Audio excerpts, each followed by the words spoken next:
Alright, this is Kast, August 31st, 3050, snatching defeat from the jaws of success. And today we have Laser Angel. Hey everyone, Laser Angel as usual. Kalis. This is Kalis. Visaggio Rain. Hey. Beaky Helmet. Hey, this is Beaky. Birdie Bargo. You may refer to me as Betty. Darjeeling. Hey. Huge. My ass. Dude. What? I'm not talking, am I? Yes. Yes. Yeah, you're talking. Mouths. I'm here. Molasses Fats. I got nothing. Val. Hey guys. And How's it Whispers. going? Whispered before you could even summon him tonight. Yeah. Brain powers. So, what has Kong been doing all this time? Well, we took a little break, and we've been trying Obvious to find reasons. distractions. What are the distractions? Actually, who has played Hawken? I played back in last December, and it took 5 minutes to just find a match. God. Well, I actually Kalis? played Hawken back in when it was went in open beta, and I maxed out a few mechs even, so I played it a lot actually. It was pretty fun, but it got boring pretty fast. actually, I just downloaded Hawken about 2 hours ago. I've been playing it ever since, and I don't know, I kind of like it. One thing I really do like is how the tutorial system works out. It's something MechWarrior Line could really, really use. Laser?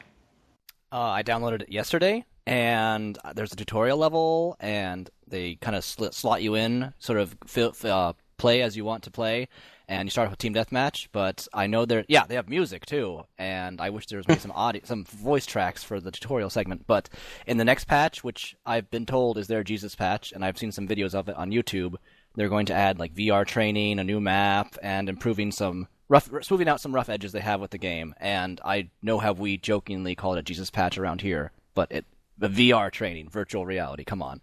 But it looks like they're actually going to. Their Jesus patch is going to change a lot and make it a lot more palatable to everyone.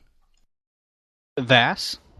Yeah, I was gonna talk about that Jesus patch. For those who don't know, Hawken has been going through a lot of position changing since they first unveiled it. But now they've said they will change everything for the better now. They are ready to move out. They're ready to fix things.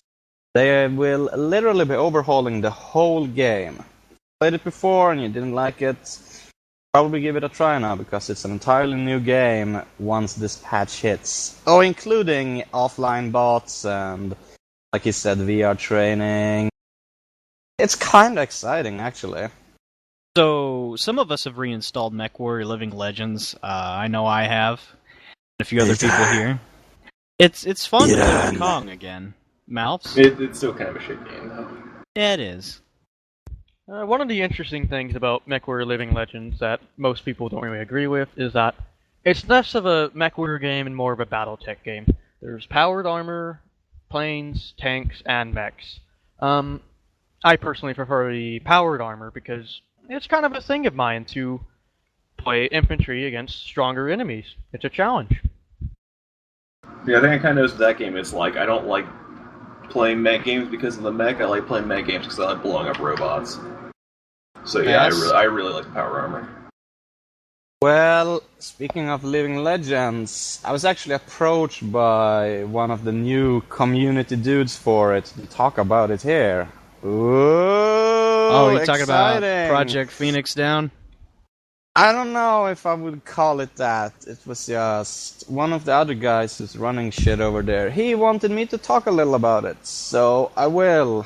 Essentially, Living Legends is classic BattleTech. It's not your MechWarrior. You have your airplanes, you have your infinite power armor dudes, you have your mechs, you have your tanks, fly in big battles, in big stages, and you try not to make it as miserable as possible for the other player.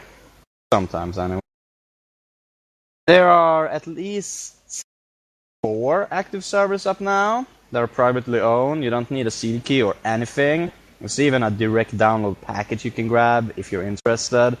And if you are interested, there's no reason not to grab that one, install it, and play a few rounds. Most people seem stuck on Solaris though, so big battles. Not right now. Maybe later. Birdie? Vast, do you know if Kong is ever going to organize anything official that people can join into? Yes, we have a server up. Actually. But I don't know how active it is. It usually gets 7 or so. I was thinking Tobias was trying to get it to work. I think we were still having issues with it. It has been working. I think we'll see. When it is up, we'll have at least 7 people there, which is comparable to all of the old player base of Living Legends. A good day. I'd like to point out, if we do get that up, probably what we're going to do is disable the no fun allowed meta and just make it mechs. Let's hope. That's I what would I'm play hoping there if someone sits there and mods all day long and kills everybody who spawns in a plane or tank, then I'll play. Okay, so move on to our next topic here. Some people may have known that Star Citizen finally unveiled its hangar module, and all of Kong has taken a look at it. We've also gone over it, and we can't get over the fact that it's pre-alpha and it runs so well, and it looks so good. Malphs? I'm sure everybody already knows what the Hangar Alpha is, but a short description of it is you can look at your ships, you can open them up, you can climb inside them and see what they're all about. And I, for instance, bought a Cutlass, but there's a little fun fact about the Cutlass. It's not in-game properly yet, so you get a nice little statue to look at. $100 statue. That's Mouse. what $100 Mouse. Don't be so entitled, bro. Why is It's only an alpha. Yeah, just don't have at the bottom. It actually has a plaque on the side It's a that says pre-alpha. it's only a beta or something like that. But it's a beta, I think. Shots fired. Tongue-in-cheek Edited humor. picture. Yeah, we're all Black excited for Star Drake Citizen. Cutlass. They got a good sense of humor over there. I mean, those are real devs. Of course. I've gone over my own ship. I like it. I like the graphics. I like the way it looks. Connor has an Aurora, by the way. Oh, it's Shit, just Space I don't War. know what I'm gonna. Well, what am I gonna spend on? I don't know. Join the anything. Hornet Master The difference- Race. Why didn't you buy the $5,000 Space Marshal package? The difference is I don't know what Don't I'm you like buying. video games? It's a new IP. It's not like I know It what an is. Atlas is. Like when I that's had my the Founder's Hornet. Atlas, I knew what an Atlas does. I knew what it was. Definitely the Hornet is the Atlas class. Darjeeling. Oh yeah, and for those of you who have fighters, I'm starting a squadron, and it's going to be amazing, and we're all going to roleplay and be faggots. Cool call sign a must. Yeah. Oh yeah. You have to have a cool call sign. Gotta I come think up with Red call They're signs. Five's grading you taken- on the call sign, I not think on your Bass performance. is gold leader. It'll That's be called not- Darjeeling's Tryhards. No, it's going to be called Slapdash Squadron. Fuck you. You realize that a call sign is usually some sort of thing about you where they're poking fun at you, right? You just call me Vasshole, and there you Yeah, go. that's why we're bad. going New to call call you sign. Puma 1. Oh, you faggots. God damn it. Time to move on, though. Time to move on. Otherwise, this will be Star Citizen cast. Tell All us right, about all the right. Gundams. That's not a bad thing. Oh, that'd be a shame. That'd be Someday. Malphs. Malphs is the one who did SDGO and can tell us about that. Anyway, SCGO, my best description of it would be that it's an arena fighter where you take miniaturized Gundam series characters and pit them against each other and fight. And Robots. despite they're mechs, shut up. Despite their looks, it's actually a very technical game, and the art style is not that big a deal because everything is miniature, so the impact is minimal. There's a lot of things that you can do in that game, but I cannot go in detail because of time constraints, sorry. It's really fun though, you should try it. Hook up with me, in-game name Miles, I'll get with you one day. Yeah, you can put it in the notes. I ran in Someone it for a needs while, and I pretty much instructions. got every single mobile suit I wanted. I mean, I got a set of Zaku's, I got my hands on a custom Goof, I got Norris's mobile suit. Yeah! Talking. Yeah. I actually forgot to mention for a minute, this game also has customization, and one of the things you can do is, the way customization works in this game is you edit attributes of your suit. So if you want to fire your gun faster, or move faster, or take more damage, then you can do that. Wow, And just like you can also paint your unit pink if you like that. kind of thing. There's a lot Stuck of things with you can do. Ripple Kinda already have a colors. pink unit. You can paint them colors, yeah. Hey, So if you wanted to paint it red, then go for it. I just want my woodland camo. Alright, I think we need to move on here. Moving on to listener questions. One of the questions is, don't you find it odd that PGI's form of communication, specifically Twitter, Facebook, social media, is somewhat backwards? It seems well-intentioned, yet it produces the opposite effect. Like instant forum flame wars and massive fears and disagreements. Not to mention the fact that we as a community somehow much ninjafind all these things, instead of PGI doing their duty to inform us. Not the other way around. Written by Deathlike. Yes, I very much agree with this. We quite literally have to farm all the information we want. Birdie? Well, they threw Garth under the bus in the official apology, so I wonder if that has anything to do with it. That's for later. Darjeeling? You know, it reminds me of like whenever a celebrity makes a sex tape and then it gets leaked out to the internet, and then they can either have one or two things. They can try and sue against it, or they can try and sell it, sell the rights to it. And that's what PGI is doing. They are trying to sell us things. It's like, oh shit, we found out about these things. Now we make the post explaining everything. Except, Well, I minus kind the of find blocks. that there's splintered communications. It's kind of like the general being chopped up into 37 different subforms. I almost think it's kind of to release what they want, and if they catch a lot of flack for it, or if they get some negativity, it's not the one source that everyone looks at. So I don't know. It might be a way to chop up the bad will. I don't know. It's the only thing I can think of that's logically right. Okay, Vass, you have a comment on this? I don't think it's odd. I think it's exactly what they wanted. They don't want too much information in any one space. Here to know what's going on. And then no one can form huge gatherings of people where they go, no, you're wrong, PGI. All I have to say on that topic. Next question, Connor Sinclair. Alright, on the next question, I've actually got an answer that was put up in our response on our thread. I'd like to actually read it if that's alright. Go ahead. The person was protection, and their question was this. Should the role of light mechs in MWO be exclusive to the scouts, or should we be trying to find a place for light mechs to do more than just go fast and hope not to get hit? Oh, this is on light mechs, not mediums. Excuse me. On light mechs. Other than tonnage limits, what are things that could be done to bring other forms of light mechs to the forefront of gameplay? Huge. Oh, I know one. What if light mechs had the ability to control base defenses, and we had this entire little metagame built around trying to protect the base, get up turrets, and micromanage that? That could be cool. What about that idea? Gross, ew. It's What almost bases? What bases, yeah. I actually could have swore I read this somewhere official that was actually going to be the whole point. But Oh, you I mean must be the crazy. PC Gamer article. PC game? No, because they said we weren't just going to run to a red square. There's going to be a base there. We're going to have to Yes. take care of it. I cut its remember. head, watch it grow up. It's and just have a little bases. beta. They'll add that. I in a missed the month. radio box. They have like 12 days to add all that stuff. That's more than Payless? enough time. As far as roles of light mechs, I think there's pretty much only two of them. As far as the lore goes, the Jinner is the harasser. You'll also have like the spider and such being like mission mechs. They don't really even belong in MWO. And then you'll have things like the Raven. They can do electronic warfare. Also and a mission mech. Yeah. It's just kind of... They all kind of fall into the harassment category, though, because scouting is pretty much useless now.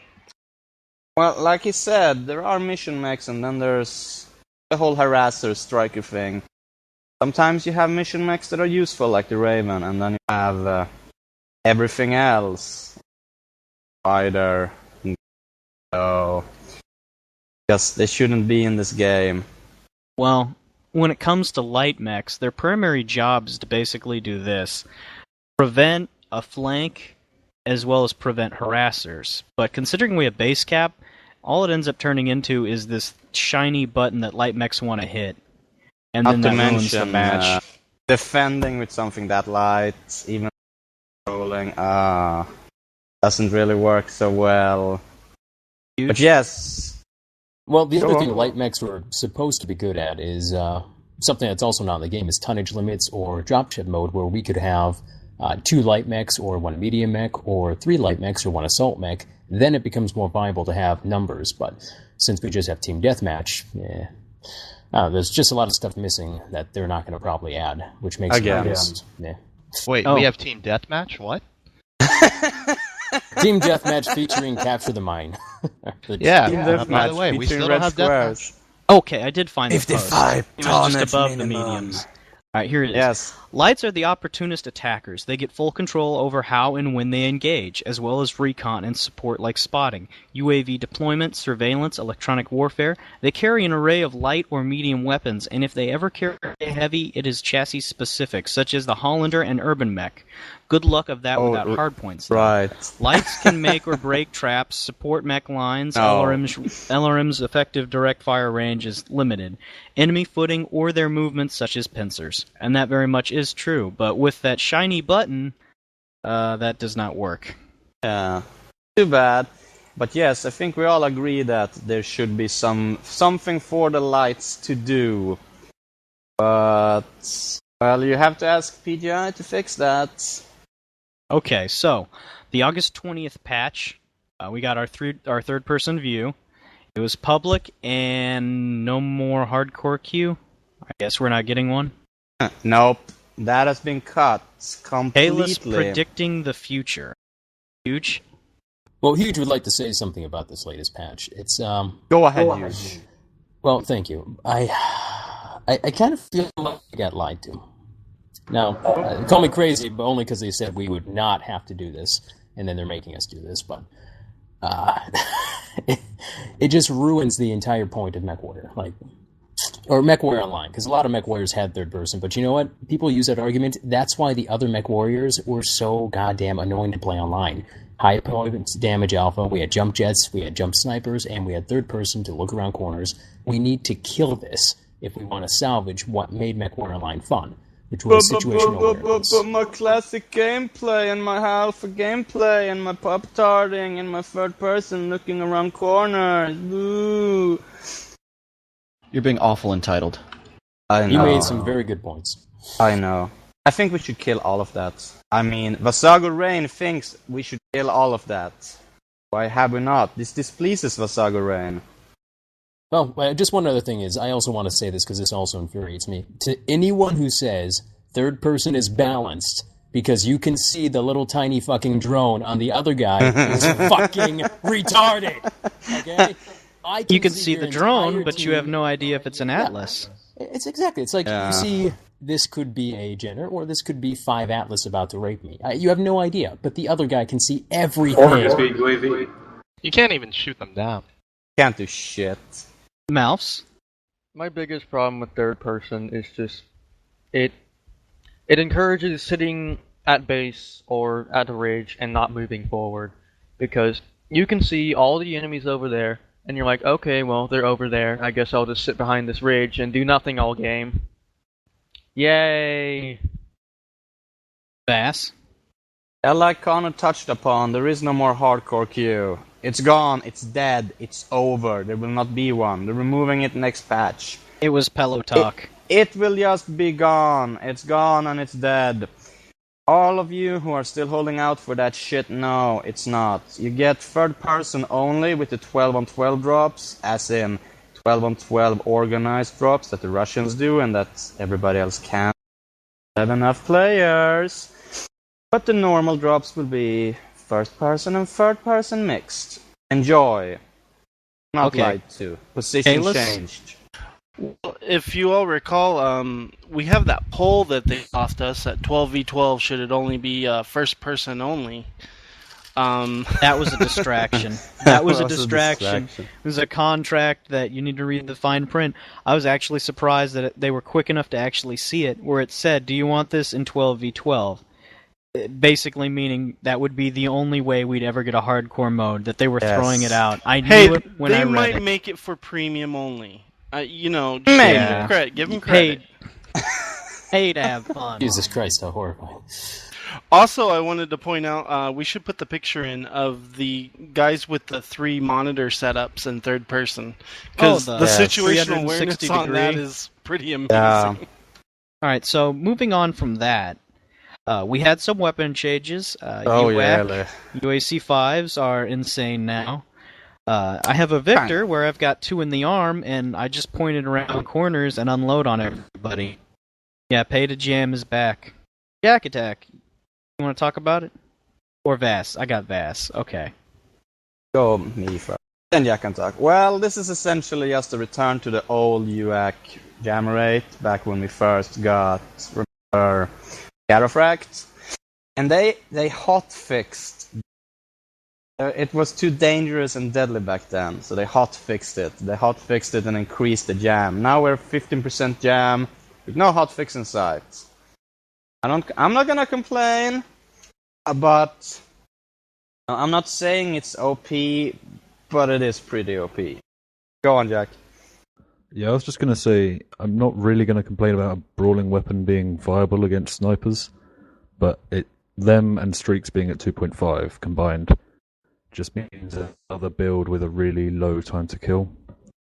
So if you're bringing DPS, or you're bringing like AC-20 and SRM brawling, or you're bringing PPC Gauss, just pretty much any meta build you bring now, even if it's the sort of niche DPS, just kills in a couple of seconds, and it's completely absurd.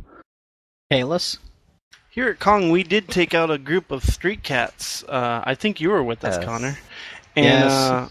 wow, Tradition. we ruined everybody's day. No one you was get happy. 4 of those, everybody was crying and screaming, and it was brutal. It really is. There's just so much damage Yeah, piled up. you just need 4 again. The deal with it is this.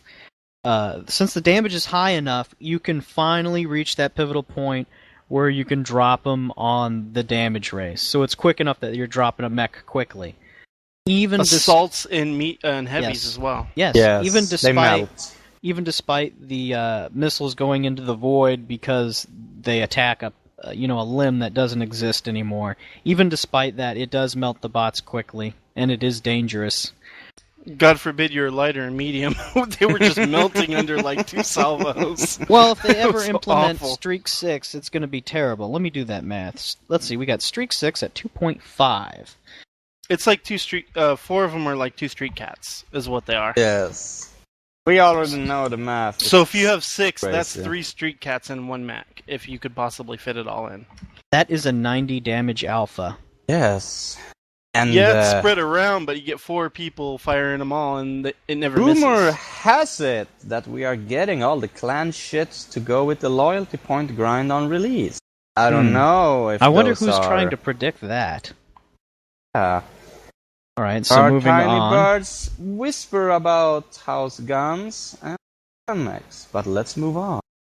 Russ Bullock's apology on third-person view. This one is mainly going to be Kalis and Vass, so which one of you two would like to take this up?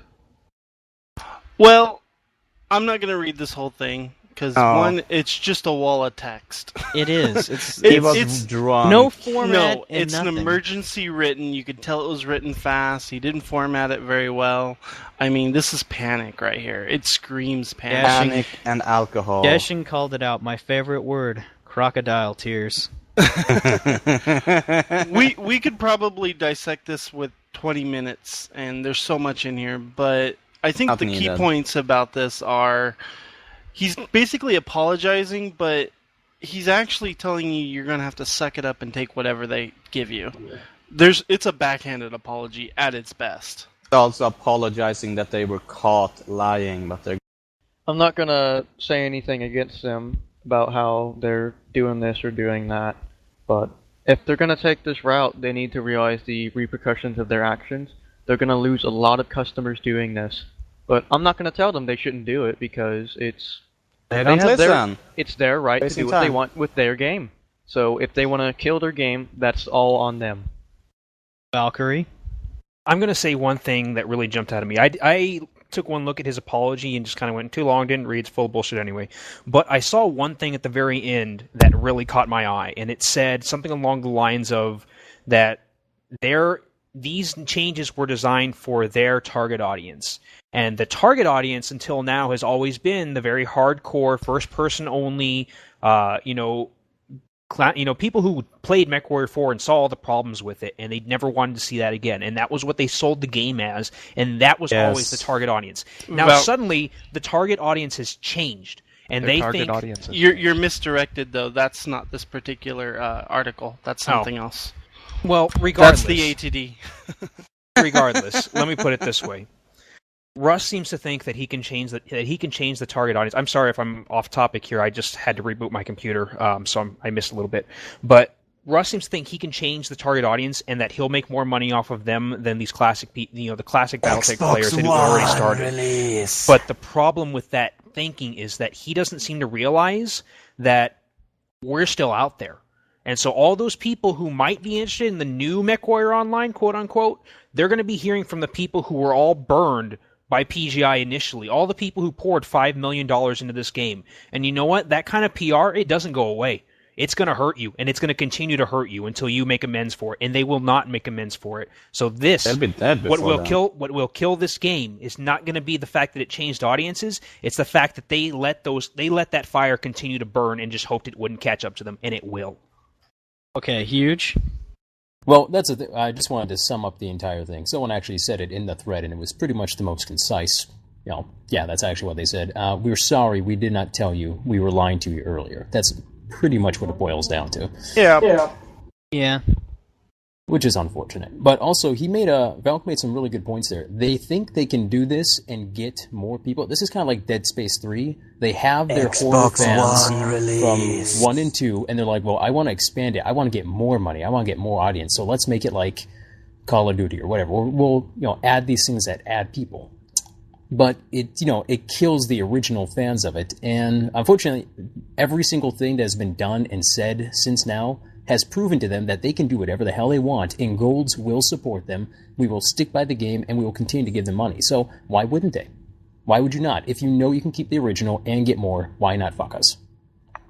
Go ahead, Bernie. Bernie. I wouldn't be surprised if they did port it to Xbox or something. I mean, they've been tanking the graphics down a notch since closed beta. We all agree that the early footage was really good.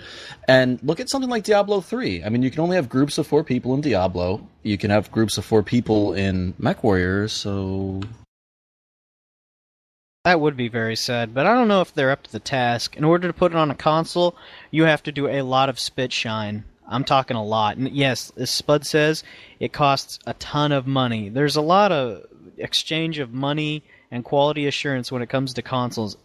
So ridiculous that it becomes next to impossible. Vass? Yeah, but you all forget something very important. PGI is a porting company. It's what they do. Port games around. True, they ported, but didn't they do the PC port and not the console port? They ported console to PC. Not only that, but they didn't do the major amount of coding and work. All they did was simple porting. They didn't actually... Well, they've done other consoles as well. They have done other ports. Console they games, port I should say. Everything. The Wii? I don't know if they're up to task. I think they are if they really wanted to. They're streamlining down the controls too. But we'll see, Don't tell us that Kong never warned you about the X-Bone port, though. One thing I wanted to point out as far as this apology letter goes, the feedback thread for it was massive. It hit up to 283 pages, and it was massively moderated. Tons of deletions. It probably would have hit like 350 had they not gone all hardcore about the deletions. Code white. Please stop calling it the X-Bone, because Crossbone was actually good. Not stop calling it the X-Bone. Okay. Alright, Molasses? Alright, the original thing was talking about player bases. I think the problem is, outside of like the dedicated MechWarrior fan base, nobody really seems to care about the whole MechWarrior franchise. I think their one shot was when Hawken came out. That's when everybody was like kind of excited about robots. They're like, oh, these robots are kind of cool. And they play Hawken and they're like, man, this game is just kind of like Call of Duty. Robot games are kind of shitty now. And that's, MechWarrior kind of lost a bit of fire. Now I'll leave it play it. So I really don't think they're going to be able to find a new audience by just putting in third person and making it a little bit easier and porting it to the Xbox. I just don't think it's going to happen. Huge. Speaking of the feedback thread, which I think was the largest thread on the forums, and it all grew inside 2 days because everyone was livid. It was incredibly... Oh yeah, it was moderated to the point that I was almost getting upset how much they were trying to trim the negativity. I myself am sitting on a 5-day ban, still cooling my heels off that, because I happened to mention that the entire reason that we got this is because Russ admitted his 11-year-old son could not grasp the concept that his legs and his torso move independently. I just copied what he said officially on their own forums. I got a 5-day ban for it. So, I'm done. I just want to say that I'm pissed about it, because they are trying to damage control this, and they are doing it a lot. Yeah, but then a 5-year-old could do it. It still makes no sense to me. Yeah, Dashing? isn't that kind of funny? Yeah, it is.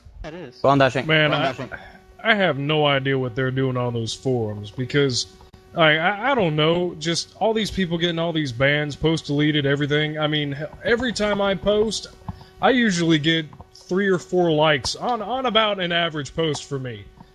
Not to toot my own horn, but the thing is, despite these people liking my post, this is what I'm going to say, it gets deleted. Every single post I make gets deleted. So it says I have like 70 posts, but if you look back through my post history, there's really only about 20 there. That's because you post in all caps all the time, and the mods get butthurt about it. But that's not rule breaking. You have It's you have to annoying. consider how the mods themselves All do it. right. You have those annoying fucks with the text center We need to line, move and on ones now. that We're corner. moving. Yes. We're moving to Honor's Kalis' segment on ATD. Then we're going to move back to that. So don't worry. So, All Kalis? right. A lot of what people have been talking about comes up in the ATD here. We got lots of questions. Well, actually, not very many questions, but the first question is really important, actually. It comes from Gosdragon. He's saying, are you, PGI, going to make an official response to the 2 Save MWO Town Hall events that have taken place? One of the most common grievances was lack of communication, and that Save MWO was partly as a response to inadequate communication process. Are there any initiatives to improve this and to reach out to a greater section of the community? Now, it's funny, because no one particular dev answers this. Thought it was kind of interesting that it says the answer is from PGI. And without reading the whole thing, because I don't want to do that, while we do actively listen to our core group, and as mentioned, we cannot follow up with every suggestion made, we do value greatly. We have to keep in mind what is best for MWO in the long term, and that is attracting as many new players as possible. And this is where we're talking about audiences here, because they're going on about their audiences and their core groups, and essentially what I get is that they're going, okay, we got the founders cash, we have them in the bag, now we're going to make the game for everybody else. Like I said, they're not going to be able to outrun that fire. Oh, yeah. Huge, or rather. No, I love that they basically admitted straight up that we are bad for the long-term success of the game, because our idea, the one that they pitched us, is not viable. So why did you take our money for it? Huh? What's that about? Fucker. Because they needed the money. Position at the time. Mouse, go ahead. The thing about the whole audience thing is, I play a lot of mecha games. I play first-person mecha games, third-person mecha games that are in the cockpit, mecha games that are like super robots, real robots. I play mecha games everywhere. And this, I wouldn't touch this because the developers don't know what they're doing. There's no drive to keep playing this. It's not fun. It's not interesting or engaging. It's just, what is this? Well, moving on to the next question, we have a question from Sturmwind. He talks about Russ stating on Twitter that the purpose of the heat scale is to reduce the amount of high pinpoint damage. Why then are weapons with a high tendency to spread damage or very low damage, such as LRM-10s, AC-2s, and SRM-2s, being punished by heat scale? Were these weapons truly considered in need of nerfing? And I have to admit, for this ATD, they have given us very long and insightful answers. Yes. But Paul goes on about how he has to re-explain how he thinks heat scale is, which seems to differ from reality, as usual. But they see it as a two-tiered approach. The first initiation of combat is going to be stripping the armor, and then the second being to destroy the mechs. So they want it to where there's not time to kill of super high. They want it to where, the first salvo or the first engagement is going to be to take out all the armor, and then next you move in and destroy the mechs. Go ahead, Vess. Yeah, time to kill and all that, and stripping armor. I thought the whole thing was load up and kill the guy with one fucking shot, like we've been doing here. Go on. Well, it's kind of funny because he actually addresses clan weaponry in here. And I thought it was kind of funny because he says there's a critical flaw in the Battletech translation of real-time gaming, and it's starting to rear its ugliness with the impending clan technologies. Something had to change in the core rules of weapon systems, or we'd be drowning trying to balance the differences between IS and clan tech. And that is a problem because there is no balance between them. One is eminently better in every way. It's pure power creep. So when you add in clan tech as they do with base stats, it's just going to be better in every way, and there's really no way to balance that.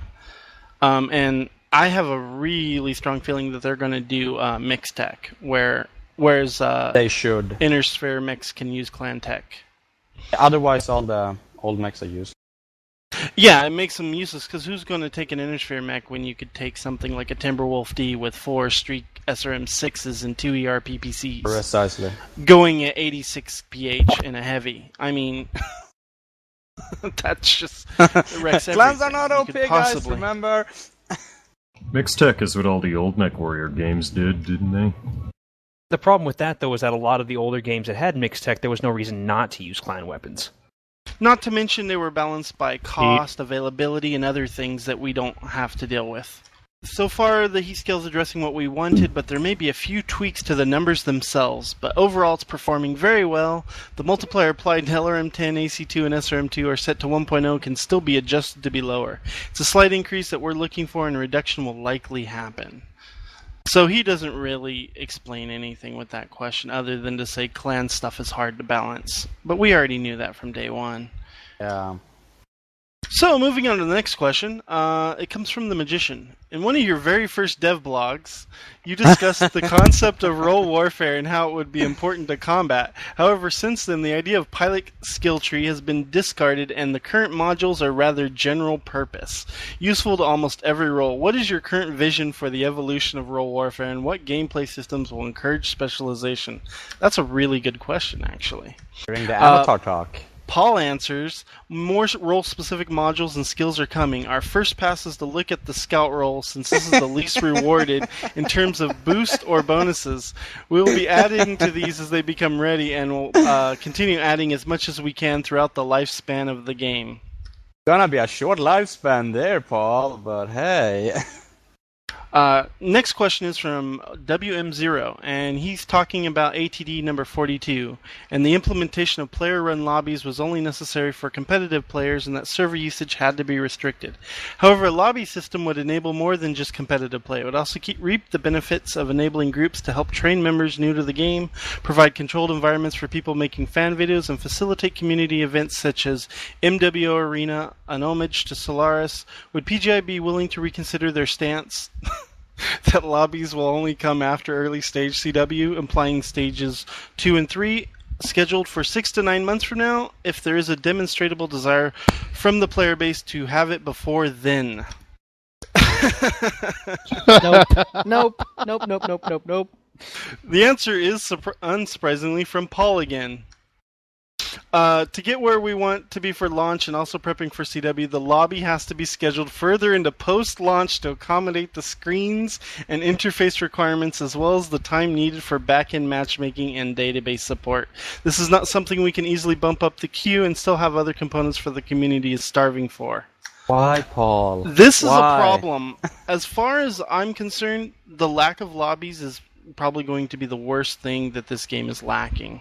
It needs lobbies. People can make their own fun. Let them drop as they want, whatever tonnages. Let them make up their rules, their tourneys. Let them do whatever they want, because people will play that. Hell, Kong would be playing that if we could set up our own match tonnage drops and stuff like that. But as of currently, with no lobbies, we have to drop into the general pool of nonsense that is ELO, and that's not fun for anybody. Go ahead, Valk. So regarding Paul, I actually heard a really great line in a movie that Sir Richard Attenborough was in that generally sums up my attitude towards his decisions. In the film Jurassic Park, he says, "I really hate that man." Go ahead, Vass. Go ahead, Vass. Oh my god, yeah. Like we when we got the Star Citizen hangar module, we were just sitting around there, and this is basically a sandbox. It's not even a sandbox. It's a sandbox with a big plastic castle on it. And we were having lots of fun with that. We were speculating on wanting some traffic cons in there so we could do kart buggy races. Just general stupid stuff you can do. It's not hard, just as long as there are lobbies, we will build it for you. We don't need community warfare. We just need to be able to drop with friends with our little rules. Well, we kind of did that, if you remember. We did our 12v12 drop when Kong was strong, and we had a lot of fun. We made those videos, the sad one, the fun one. The picture of the cats chasing the spider is just... that's epic. Go ahead, Does anybody remember the drops that we did with Eridani Light Pony where we all got in the trial shit mechs? Yes. That was some of the most fun. Yeah, that was absolutely a blast. But I mean, yeah, you're absolutely right. When you talk about creating a community, you don't necessarily need leagues or anything. You just need a way for people to choose who they play with. Remember that probably the one of the more popular community-created game types in recent memory, it started in Halo 2, it was the zombie mode, and people just made that up on the spot, and it was all honor rules, and everybody picked it up, and everybody loved it. And that became a huge thing in Halo 3, in Halo Reach, in Halo 4. It's still there, and it's now an official thing, as well as Griftball, which was also a community-created thing. You don't necessarily need to give the community a lot of stuff, you just need to give them somewhere to play. And they'll make it up on their own. You'd be really surprised, Valk, at how adept the MechWarrior community is at creating their own fun. If they're given I'm tools. fully aware. I've been a part of the MechWarrior community for a decade. I'm then fully you aware. understand. Then you understand that. Yeah, but PGI doesn't. Leagues. They'll make a Java map that will change according to the planets you win. Which we have going already. Third person offside. Hint. Go ahead, Connor. I just find it funny, I mean, did they have multiplayer in their multiplayer mech game? You can, yeah. I mean, it's so basic. It's a lobby. It's just a fucking lobby. We've had it since 56K. 1990. Why can't we have it in this game? Just give us the option to drop whatever the fuck we want against whoever the fuck we want. Wherever the fuck we want. Set it all up. You don't even have to have the red square. We can just choose your map, choose the equipment that you can bring. Then you win. I'm gonna date myself, but back in the BBS Doors days of Doom 2 and Heretic and such, we had a lobby. Yeah. Oh man, now we're being old here. Well, that's the player base. What's funny? That the Golds are still trying to do that in 12v12. I mean, Shilogy admitted that, they're trying to do a Merrick campaign in 12v12. Trying to sync to do it. Before we move on, I want to tell you something about this whole lobby thing. They are actually trying to make something like a community warfare for Living Legends. That's what they are trying to set up over there. Not what the Goon faction over there are trying to set up, but what the actual players from there want to do. So you should check that out if you have some interest. Now we can move on, Kalos. Alright, the next question is going to be an inciting topic. It's a question from Anders. And he says, on a recent NG stream, Paul commented, "Yes, I do think you were earning too much when asked about CBXB nerf." Now, the first person that brought this to light for us was Laser, because he was there at the time, and he told us about all of that. He was in the correct position at the time. Yes. And afterwards, Nico Snow posted a clarification on the forum that the changes were to prepare for upcoming economy features, and that it was necessary to push the change to the live server in order to gather accurate telemetry.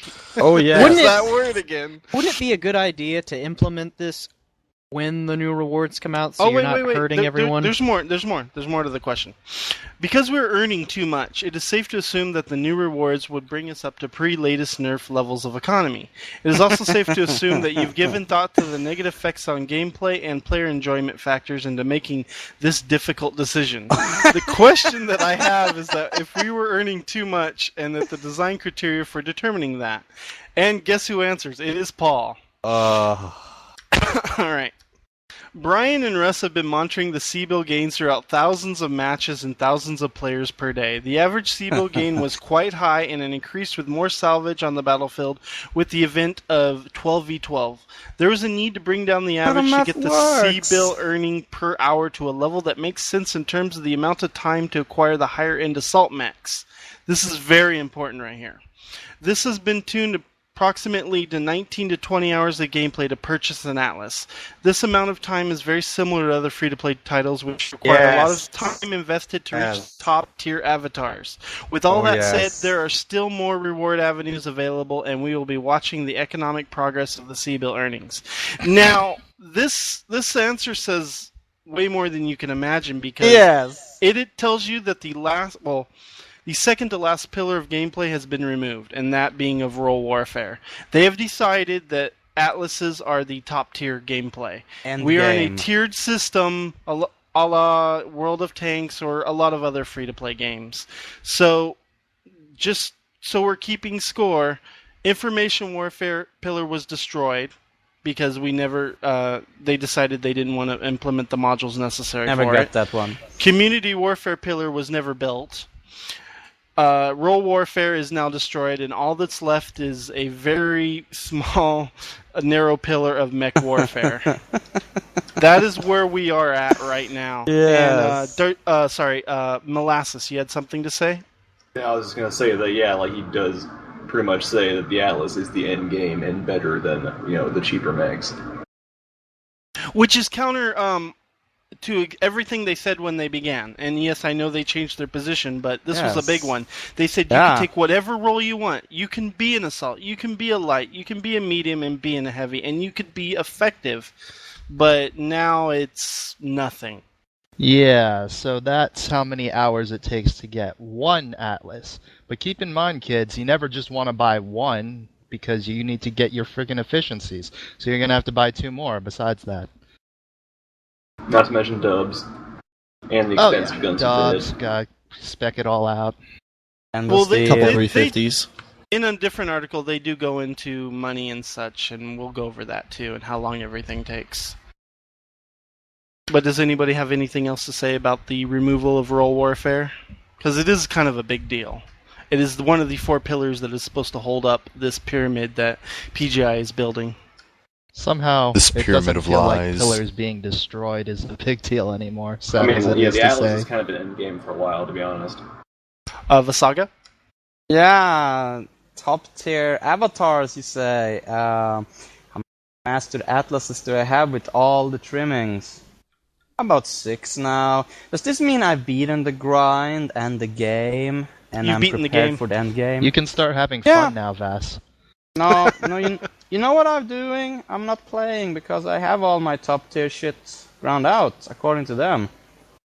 I do. Alright, go ahead, Rather. I haven't dropped since the 22nd. Well, being a medium pilot... Obsolete. Yeah, it's... You're mid-tier. Get good, scrub. Also known as masochist. Yeah, well, no, certainly. Hey, Spud, shut up. Spud just said Centurion's not even a real medium. What are you in a container? No, it's an assault. Anyway, not having role warfare and just, admitting that assault is what the game is supposed to revolve around now, and considering how broken 12v12 is for medium mechs and lights and basically anything not assaults, something that doesn't have a super high alpha. Like in 12v12s, when it first started, I'm like, all right, I'll finally be useful. Role warfare, yeah! So I jumped down in my Centurion, and then I immediately just got cored and blown out in like the first 3 seconds of combat. And you didn't have a you top just- tier avatar. What happens? Yeah, and You stop progression. You can't do that. the game just doesn't want me to have. Doesn't want people who don't want to be assaults, who don't want to focus on the PPC meta. It's almost impossible to enjoy the game now. You know, like even when the Pop-Tart meta and all that stuff was really bad, in 8v8 a Centurion could still kind of get in and brawl and have fun, you know, like zombie mode. You could always do something, and now it's just, you know, God forbid you even have an awesome. If you don't have a Stalker or an Atlas, you are useless. And I don't like it. And it shouldn't be that way. So you know what this means, guys, that the end game that they want is 24 Atlases in an arena. No, you guys are being too harsh. There's plenty of variation. I see Victors, I see Highlanders, I see Stalkers, I see Atlases. It's not like it's all... Oh, wait. I see Battle Masters. Well, anyway, around it, you can tell that PGI really likes House Steiner, because this is all they've geared this game up to be. And so it's going to be nothing but Steiner Scout Lances and Steiner everything all over the place in assault mechs. Yeah, it's end game, Dashing. Why do you refuse to progress? Why do you keep in that medium starter mech, man? You gotta advance. Go ahead, The Mouse. issue is that PGI does not know how to they don't know how to make a lighter mech viable. They don't know how to achieve that. They're completely Lack of balance. confounded. It's the weapons more than anything.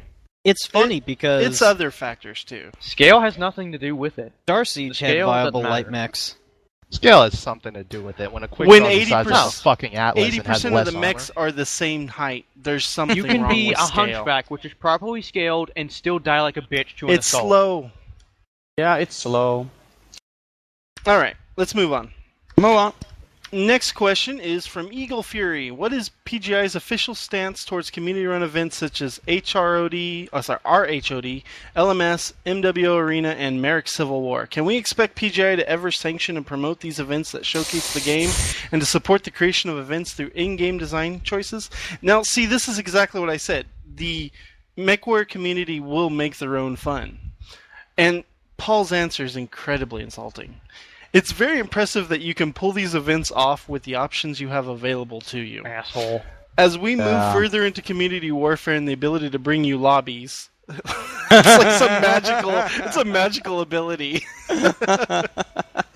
We want to give you the tools to do what you're doing, as well as put up some special events of our own. Unfortunately, this requires time, and we push through features based on priority, and will eventually make it there.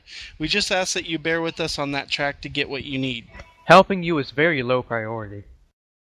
Yeah, there's really not much to say other than that. It's just really insulting way to say something like that. I mean, these people are trying their damnedest, and he's like, well, gee, I'm fucking surprised you got that far. I'm impressed you've made a conscious effort. I'm impressed you made a sandcastle. Here, He's let like me kick an it adult over. looking at a kid with a lemonade stand and going, good for you, buddy. Yeah. I'm surprised you got this far. Yeah, just, wow. You managed to squeeze the lemons, but, I know Paul's a troll and all, but that's He's not the time to be a jealous. troll. It sounds like he's jealous that we All got right, something the done. next question, I'm not going to read all out, but I will read parts of it. PGI recently stated at ATD that 8-man queue has had a 30% fail rate in finding a match. Has this That's a good increased? Has the rate increased or decreased, or stayed the same since changing to 12-man groups? In the instance it has increased or stayed the same, are there any ideas or features PGI has in store to lower that fail rate and encourage more people to play in the 12-man queues? Would you consider adding incentives such as increased C-bills to the 12-man queues to improve participation? My. And there's another question from somebody else, but it's basically the same question. And Paul's answer, I'm not going to read it, but he explains that they're going to implement a maximum and a minimum tonnage for the group size. And I think Vass has something to say about this, because you had a bit to go on about the tonnage. Oh, that I called it completely, or that they're making 55 the bare minimum you have to bring? Go ahead, Molasses. I'm sorry. The question was literally about not being able to find people, and if you put in a maximum tonnage limit, that's just going to even more so divide up the people who are playing. The maximum is not important; it's the minimum that's important, and that's what they are really bringing out. They're bringing out a minimum, and so each player must bring at least 5 tons. Yeah, but isn't that just going to make it even harder to find people for a group? You know, position at the time and shit like that. I was gonna say, like, they can't do these restrictions when only like what it does 50 people are on at one time. It finally forces all those people who've been playing Ravens and Generals and all that, they have to buy something bigger now. They can't drop if they bring the normal small mechs. You have to find something bigger. Cicadas allowed. No cicadas. Enjoy the Shadowhawk metagame. Enjoy the so they're almost Shadowhawk. officially saying that the light mechs suck. Is Yes. what they're doing right no, there. this is part of the end game grind, the avatar hunt. But that means the people who light just mechs start out do suck, literally according cannot to play. them. Lights do suck. That's intro. I mean, you know. But the new people who are trying to make money who buy lights are going to get fucked over. There's Yes. oh wait, I bought this light and I can't join because my mech is too small. Oh, look, all my money's gone. I better buy an Atlas for $35. I was going to say, like, yeah, exactly. this is just What- like this It's is not this is fault Captain that Planet you were Dylan stupid logic. enough to buy a Raven when you their should have bought a tier is Shadowhawk. broken because you have to buy a light mech for $2-3 million, then you have to turn around and buy the highest XL engine, and Which so- is the same price as buying a heavy almost at the end of the day. Which is kind of funny. If you look at the first group size, it's for 2 people, and it's a Yes. minimum tonnage of 40 and a maximum tonnage of 125. So the most you could have would be like if somebody took an Atlas, would be a Commando. Yeah. or Or you it's bring just- 2 Shadowhawks. yeah. For That'll put you everything. at Every 110. player should have a Shadowhawk. That's the Shadowhawk metagame.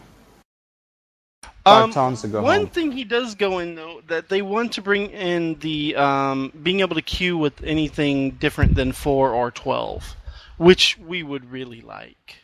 Really like it, that's why you can't have it. But now they're going to throw this tonnage thing in here, and the way they're implementing it, I have no idea how it's going to work. I don't believe that PGI has the capability of making it work right. But it's a beta, Kalos. It's a beta. Alright, going on, next question. Question from Antonio. Back in closed beta, devs would do the rounds of the organized units in order to keep a finger on the pulse of the community. It also created a strong rapport between developers and players through human interaction and clear demonstration of dedication to the project. Can we expect the devs to do something like this again, especially in the run-up to launch? And Paul answers again. He's been busy, apparently. I was normally the one With doing what? this. Ghost Eat? There just isn't enough time in the day to do this anymore, and Garth was brought on as community manager to help do this. Well, this isn't as intimate as popping into the unit's TS servers. It's just something I can't keep up while trying to get the game done. Plus, back then there weren't a lot of units to check in on. Now there are hundreds, and it would be unfair to selectively choose which ones get time. Go ahead, rather. Yes, because the MechWarrior Online community is that large and diverse. Alright. Well, see, it's so large, I can't go around and do this on my own, right? I was actually approached by somebody. I don't recall who it was, and I really don't want to name names anyways, but I was told that as one of the founders of, I was challenged by one of the golds on the forums saying that they were a leader of a corporation and that they were allowed into a secret sub-forum that the devs were talking to them with. Probably. And I said, hey, I'm a leader of a group too. I founded Kong Interstellar, and we've got this many members, this is our Steam group and stuff like that. And they're like, well, the devs don't know about you guys, so you don't matter. Well, there you got it. We don't matter. Shots fired. We don't matter. We don't matter. This was way back in the day too. I'm talking about like closed beta era. Oh, okay. That's probably Before my time. The secret testers and all Yeah. that. And now those groups don't matter anymore. I've been No, squeezed not out at of all. Secret Clubhouse. Here's another good question from Lazy Eye. Given that an interactive tutorial has been a standard part of games since the late 90s and essential for a game as complex as MWO, will there be at least a basic interactive in-game tutorial at launch? If not, how soon after launch will one be available? Paul answers, the movement tutorials and testing. Oh my There are God. some bugs still in it, and the groups of devs working on it are hammering them down. That being said, it is testing, which means it is not far off. It could be before or just after launch. What could possibly be buggy? Go ahead, Huge. Well, no, we don't need a tutorial because now we have third person, and that explains everything. That's the whole reason it got put in, right? Yes. But you can't see your feet, though. You can't see your legs if you're an assault or a heavy, but that's in game, so by then you would already know what's going on. You'd have already put to the 20 to 30 hours to grind it, so you should be a master of that. And I'm going to do a little dick riding here, but Hawken, the first player experience, like I logged in, this cutie with grease on her face. She said, "Hey, I'm waiting for you, sexy. Come follow me in this mech." And she taught me everything. It was fantastic. She showed me how to use every single feature, every single item, and it was incredibly intuitive. And if I did not have it, I would have been lost for like 10 hours. I would have been in hell. And what's interesting about that, Huge, is that they have that from early closed beta. That's They are been in there improving forever. it. It's gotten better. They are improving that tutorial, Huge. Yes. It's like they're real developers. I know, it's amazing. They're It's like they trying, said, at hey, least. our game is really fucking complex. What if we taught the player how to use it instead of just throwing them into the meat grinder? A trial mech. All right. Well, moving on. Another question from OxyClean. He references ATD number 44, and he asked about the desyncing of the Gauss rifles and the PPCs and how this is going to work. And Paul answers again. Paul was very busy this week. The desync is coming in the form of a delay on the Gauss rifle. Put the pitchforks down. The Gauss rifle is a long-range weapon that's supposed to have a minimum range. What we've done is put a 0.75 second charge-up time at the initial button press to fire the Gauss. After it fires, it is ready to fire. You will have another 1.25 seconds to release the button to fire. If you do not release, the Gauss rifle will lose its charge and require charging again. This mechanic puts the Gauss rifle firmly in the role of a long-range weapon. Up close, it's going to be hard to pull off a quick shot. Instead of putting a minimum range in, we decided it's best to let you fire the weapon and try to hit instead of limiting it out completely. When this mechanic comes into play, we will also be increasing the health of the Gauss rifle, making it harder to destroy. Now, I actually approve of this change. I know I'm in the minority here. It is supported by the fiction. I am on the fence on this change. What it does is it tones down what is arguably the most powerful weapon in the game. I It has agree with always this. caused a problem on any mech it's put on. In The any Gauss game. rifle. Any The Gauss game, rifle. any mech. Gauss rifle, always OP. I'm on the And fence. This tones it down to making it a purely sniper-related weapon, which it really is. Plus, they're increasing the health, so it's not going to blow up after like 2 hits. So, but Huge has something to say about this. You are not on an island, Kalis. I agree completely. I like, even if it's not to balance it from the meta where you have 1 goose and 2 PVC, I just like it when weapons act differently, and you go, oh, I have a goose rifle, I have to learn how to use this correctly. I agree It's with not that just sentiment click, too. die. It's a good change. Valk, you had something to say? I'm going to play devil's advocate here. I do kind of like the concept of it being used as a sniper rifle sort of weapon, and requiring a little bit of time to aim instead of just, oh look, snapshot from the hip, I got you in the face, good game, no re. It's just the problem with the Gauss rifle is it's also one of the heaviest weapons in the game. Actually, it is the heaviest weapon in the game, and then you have to put ammo for it, and it explodes. I mean, it's got a lot of it has a lot of downsides to it too. Keep in mind about that. The ammo is pretty cost efficient for weight tonnage compared to say like an AC-20. Oh yeah, I know. I'm a hunchback pilot. Remember? And the Gauss will be having its health boosted up back to probably right. But days. I'm saying that in comparison to the PPC, I think that the Gauss rifle was actually better balanced than the PPC. I would much rather have seen them go after the PPCs first and then gone back and tweak the Gauss rifle a little bit. But as it is, I mean, the thing about the charging is that the coils, I mean, if you want to think about it from a fluff perspective, and correct me if I'm wrong, should not do ever. but the coils themselves are what are holding that charge, and that's what explodes when it's hit. So if your Gauss rifle isn't charged, should it still explode? A thought. That's interesting, actually. Well, the Gauss Too rifle and the complicated for fluff, PGI. the way it works is it required a massive amount of energy to fire, more energy than any other weapon system, and so they fired in chains essentially, and it would always be the last weapon to fire in the energy chain. When you press the button, like your other weapons would fire first, and then the Gauss rifle would fire. As far as the fluff goes, and you don't see that in tabletop because everything happens in 10-second intervals. So exactly. Well, yeah. Even if I approve of this or I think it's interesting, they will fuck it up. It's gonna ruin the rifle. Something will go wrong. It's gonna punish the one goose rifle users, like the fucking dragon. Doesn't need more punishment. Well, the Gauss also has the other advantage that no other weapon has. It's a zero-heat weapon. It has all the advantages.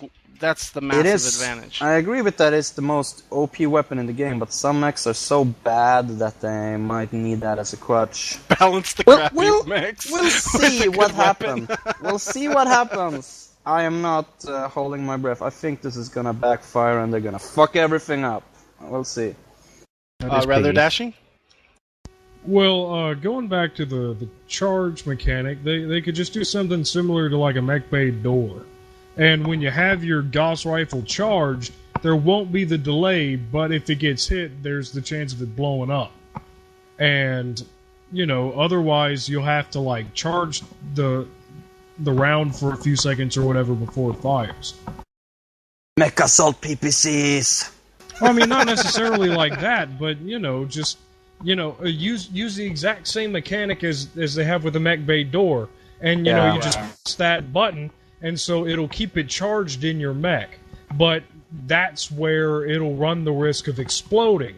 So, like if you get caught in a tight spot, you can flip the switch, it's charged, and then you can just fire it from the hip really quickly. But then, if you're at a distance and you're safer, then, whatever. But, it's just a thought. Well, the 0.75 seconds, I mean, that's not an enormous amount of time. Even in they're gonna close increase combat. So you're still going to be able to fire it pretty quickly. There's just going to be like the old ballistic delay on it. That's all they're going to do. They're going to add the old ballistic delay. We have one more question for this segment. Yeah, let's finish it. What is the target max speed in the future after hit registrations is fixed? Oh my. There's some complicated formulas in here. But someone says that there's a Locust can go 260 kmh with speed tweak and bigot motor. David answers this. He's the other developer. He's the BattleTech expert. And he says, unfortunately, I can't give you any exact numbers right now because we don't have any. The chief limitation is going to be technological. If the network traffic or other aspect of the game can't handle mechs going above a certain speed, that's going to be a hard cap that we can't go over. And he does talk about mass, but that's a fair answer. I mean, if there are technical limitations, you can't surpass them. Granted, they shouldn't have said they're going to put stuff like mask in either, but their position at the time. Yep. And that's the last of the ATD. Wake up, Connor. Next topic. Thank God. Labor reinforcement. No, it's September Creative Director update, which is back to Kalis. Oh, motherfucker! All right, let's get it done. This one won't take nearly as long. Oh, this is quick. All right. Brian Ekman wrote the September Creative Developer update, and this thing is just mind-blowing in its arrogance, but I'll read a bit of it. What in August? We released some really big features in 12v12 and 3PV. Both have been a great success and delivered on our goals of adding more action, tactics, and deeper gameplay, 12v12. We'll continue to make the game appeal to a broader audience of gamers, 3PV. After releasing 3PV, we saw an immediate improvement in our target demographic, with a good bump in new player retention. What does that mean? This is what you were waiting for. But that's what I was there's talking more. about earlier. We'll get into it. Yes, that's exactly what you're talking about. We continue to see a steady increase in online players, and with more new MechWarriors joining us every day, registrations continue to be strong with a very nice increase during the month of August. Our Phoenix program was a big success, and we're very excited. We're very excited to deliver the Phoenix Mechs October. Behind the scenes, we have been working hard on UI 2.0, Community Warfare, and Clans. Our first UI 2.0 preview build was just delivered to me this week, and I'm really excited to get a version up on public test. This new UI framework is the gatekeeper for almost everything we are working on right now, including Community Warfare, more revealed a bit later in this update. Okay. Well, it goes into a little bit more detail about the various systems. So let me go into each individual one, and then I'll start fielding everybody. Balance. Game balance continues to take a top priority as we work to keep the game tuned and balanced with an ever-evolving meta game. Expect to see more tweaks to weapons in the next few patches, especially after we introduce some more host state rewind fixes in the near future patch. These HSR tweaks fix a few bugs and will help improve overall hit detection for most players. Now, does anyone have anything to say about the balance or the HSR stuff? Yes, I do. Go ahead, There'd be weekly fucking balance changes, Paul. Where are my weekly balance changes? What was that about changing and evolving the meta game? I'm still shooting goose and PPCs at people. Position change, etc. Oh, go ahead, Val. Go on. Oh, I was going to say that they're talking about, new players and, new registrations and all that stuff. You want to know why I think... No, here's why I think that's happening. It's got less to do with 3PV and more to do with the fact that Paul just completely butt-fucked the entire economy. Now the only way you can buy a mech that you actually want to try is to create an alt, so guess what people are probably doing? I hadn't considered this. That's a good point, Val. Perfect sense. Perfect sense. Wait a second. No, there's one player in Kong. All he does, he'll make a new account, use the beginner's bonus. He'll buy a mech, and then he'll play that. Once he gets leveled up, he'll just make a new account and get a new mech. Connor, I can't remember who it is. How many accounts do you have? Connor. No, but Connor doesn't do it for fun. He does it because Connor just keeps getting banned. How many accounts does Connor have? We want to know. Vaz, go ahead. I want to know how many accounts you have for the Concast. Yeah, just tell us how many accounts you made over the years. Like, I don't know, 30? 30, 20. 30, 25? 20 that I know of, 30. So Connor represents the new players, just FYI. that is their new audience. Yes. Connor's Connor the is the new audience. And The he's playing recycled with people. 3PV all the time. If they can play with numbers, we can too, and... No... Fucking PGI. The next part is about the charity, blah blah blah. At least they gave the money. They give the money, blah blah. It's over. Yes. Nobody cares. It's over. No one cares. Economics. As for economics, we've heard some talk about reduction in C-Bill rewards. Now, this is a really important one. As previous replies to the community and latest ATD have stated, we needed to rein in some of the rewards a bit as they have grown beyond our original thresholds by about 16%. Now, he's throwing around random, arbitrary numbers. This is normal and common as the game evolves and players become more efficient. The addition of 12v12 also required a tuning pass to lower the earnings by around 13% to account for an additional 8 players on the battlefield. The future vision for CB and C-Bills and XP rewards includes a more granular role-based approach currently in design and development. These expanded earnings will reward players directly for performing specific roles, allowing them to distinguish themselves. So he's stating that role warfare is coming. Yes. Whatever. Yes. His position has changed since they wrote Ask the Devs. Some economic math from our telemetry data. That word again. He's sharing numbers, though. These very rare. So the average match time is about 8.4 minutes. Your average C-Bills match is about 79,000 C-Bills. Legit. Average C-Bills per hour is about 564,000 if you only have one battle mech to use. New players can earn 7,981,000 in cadet bonuses during their first 3.5 hours in addition to between 1 to 3 million C-Bills in regular game earnings. Now this is kind of important because this actually goes really close to the numbers I was predicting before. Yes. You're looking at like 30 some hours to fully equip that Atlas. I mean, that's just insane. The numbers. Maple Story shit. Korean grind shit. It's really what it is. It's total grind. It's important to note that a new and inexperienced player will be below this average, so newer players are going to be even worse, while experienced or veteran players will be above this. Players with premium time and or hero mech can expect to better still. New players can earn enough money to buy several light or medium mechs with just their cadet bonus, or can opt to buy 1 or 2 heavies or 1 assault. Probably an awesome.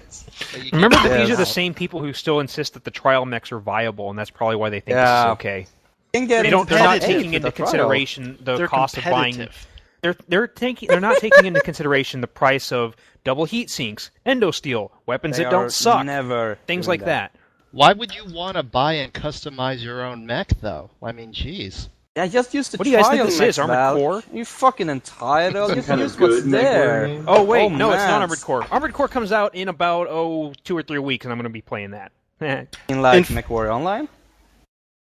Continuing on, in fact, a new player can buy their very first mech within just a handful of matches. Begin upgrading and acquiring now permanent equipment for future mechs. I like how he points out it's permanent equipment.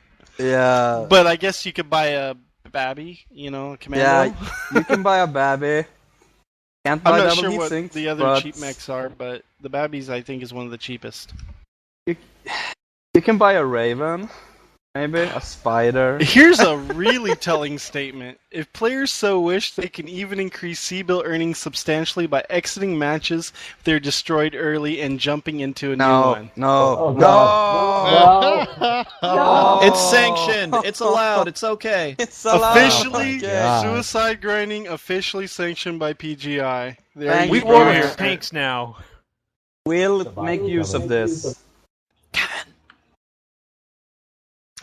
Yeah, that's about all for that segment. Yeah, let's go to community. Community. I also wanted to take time to clear up a few laundry items, mostly due with communication and promises. I think I'll start with a lesson from my wife. Never say never. This is not going to end always. well. No, it doesn't. I have to agree, even though best intentions and plans for future designs and direction of the game can take a different course as we develop them, we have learned to avoid using words of certainty whenever possible, so we can, avoid things like, can just lie and tiptoe around. Being responsible and such. Responsibility is overrated.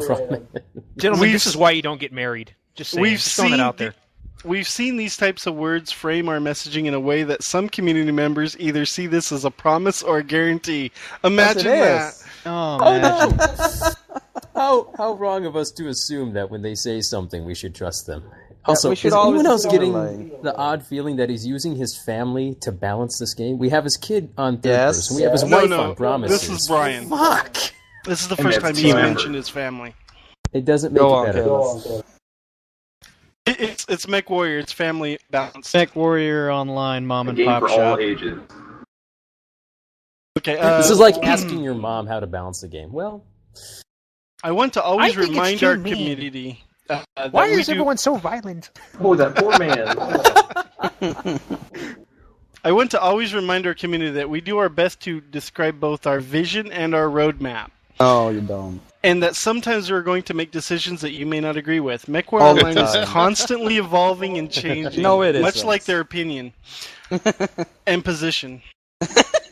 It's a living, breathing project that will never stay still, For now, rather it react is to living. players, analytics, and external influences like new trends in the game. To be fair, he doesn't use the word telemetry in that sentence, and I expected it. you know what? Yeah, I agree. he It's set living up and in a breathing. book. This is He like got a new word. The this is community like is very Edward's okay. mom when they try to bring her back from the dead. It's just a pile of organs and skeleton and bones screaming out in agony. Oh God, please end it all. Yeah, But it's it like is a alive tumor. and it It's is. definitely changing shape. The community is very large and represents a broad segment of players. There are vocal minorities and silent majorities on all subjects, and we always have to balance between these groups. We have found that analytics and player profiling has helped us identify the needs of most demographics, and while it may seem that we either A, don't listen, or B, are making choices that go against the player's opinion, he puts that in quotes, by the way. This is simply not the case. Players can become focused on narrow aspects of the game and forget about the bigger picture. We all have our favorite weapons, builds, and mechs that we want to be the best that they can be, but oftentimes we can overly focus on what affects us, forget about what other players with other mech builds and so on. We also have already noticed that a form of communication since spring, largely due in part to focusing our efforts on the Ask the Devs format and the monthly creative director updates. Monthly, not so monthly. I've also changed... Wow, that's like a Star Wars reference. Position. Don't say No, position. it's like a Star Wars reference right there. Yes. I've also changed. Yes. They're not even trying to avoid making the connection between the Vader and Orizian scene at all. Quiet at and this point. listen And meanwhile, to the the player next base part. is Han getting fucking lowered Listen onto to The next part's Be important. quiet and let It's him important. read it. I've also Important. changed how we discuss future major decisions, keeping them closer to the chest until we're ready to make a presentation of the community. Oh god. Oh god. I don't have words for that. I don't know how they could possibly keep They're information going to closer. share less with us? Yes. Look, Yes. we're not going to That's say what they're anything saying. definitively, and when we do say something, we're not going to say it until it comes right out. I don't know even how to respond to that. This is... They're making preparations. They're making preparations to do their grand PowerPoint that they're going to have at the launch party. For a good hour after I read this, I was in literal awe that they Me would just have the too. balls to write something along this. It's like they set out actively to make things worse. They don't want to fix it up. They just mad But it gets better. It gets better. Yes, a that's lot the of best player part. feedback drove the design of UI 2.0. Smurfy? No, they... Well, yeah, probably. Being Yes. sarcastic. But no, they threw some... No, I think Smurfy actually did. But more importantly, they threw some mock-ups a couple months ago of UI 2.0, and they took a little bit of feedback. But we haven't seen or heard anything since then, because they're keeping it close to their chest. And we view it as a great success in communication and community involvement in the design process. You can expect the same when we reveal our community warfare design at the launch event. You can expect the same, guys. Oh my god. This isn't holding it close to the chest. They're holding it fucking in their chest, where the hole where their heart used to be. They're committing seppuku is what they're doing with their own hand and their plans. They're just punching into their chest, it's coming out the other side, and it's going to kill We the game Liao with it. now. Sudoku. Brian is gonna suicide with a stack of telemetry. But what They're you keeping it so missed- close to the chest, it's inside their What you ass. missed is this presentation reveals some of our features our core audience have been after for some time now, and we're excited to show you what's been in the works. So I'm calling it right now. It's a PowerPoint presentation with the video. That's Yeah, all that's it's what going I to be. thought. Will it I will it agree. reveal who their fucking core audience is? Because it sure hell No. ain't us. They'll have an Xbox One on stage. That's the core audience. That's all we're getting. 30 goals, all drunk, Brian on stage, being all nervous, some random woman in the audience stabbing old man. And that's launch party. And Brian will stand there like, look at this Java map here on the PowerPoint, and you can be in this faction. Whoever That's all. goes to the launch party, we need to. I believe they said they're going to have refreshments and snacks and things like that. That's not enough. When you go to the launch party, if you are there, please make a drinking game out of how many times Paul says telemetry. Just No, take a everybody's shot gonna die. every time. I do not that's think Brian's we word. should advocate suicide on the fucking Comcast. Paul's word is usually has to do with something with math. Anytime he Balance. mentions, Or Yeah. if he mentions a formula. yeah, there you go, formula. If he mentions formula, take a shot. All right.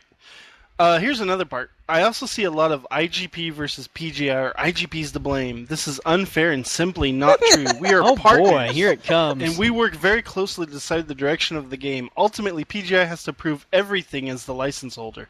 So laying Thanks. blame at IGP's doorstep is misguided. IGP has an absolutely amazing team of dedicated, passionate individuals, and they're a large part of making sure MWO is available for everyone to enjoy, including martial law on the forums. Yeah. That is what IGP does.